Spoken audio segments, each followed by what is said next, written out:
జిమ్కు వెళ్లడం వల్ల లాభాలు: శరీర బలం పెరుగుతుంది. బరువు తగ్గడం పెరగడం సులభం. కండరాలు బలంగా తయారవుతాయి. మనస్సుకు శాంతి, ఆత్మవిశ్వాసం పెరుగుతుంది.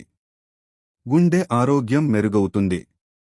జిమ్లో చేసే ప్రధాన వ్యాయామాలు: warm up, treadmill, skipping, cycling, weight training, dumbbells, barbells, chest, back, shoulders, legs workouts, cardio, running, cross trainer, step machine.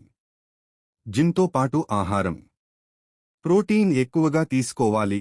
పప్పులు, పాలు, గుడ్లు. జంక్ ఫుడ్ తగ్గించాలి. నీరు ఎక్కువగా తాగాలి. సమయానికి ఆహారం తీసుకోవాలి. జాగ్రత్తలు: మొదటిసారి జిమ్ వెళ్తే ట్రైనర్ సూచనలు పాటించాలి. ఎక్కువ బరువులు తొందరపడకుండా వేయకూడదు. వ్యాయామానికి ముందు తర్వాత స్ట్రెచింగ్ చేయాలి. నొప్పి ఉంటే విశ్రాంతి తీసుకోవాలి. మోటివేషన్: రోజూ 1 గంట శ్రమిస్తే జీవితాంతం ఆరోగ్యం మీతోనే ఉంటుంది.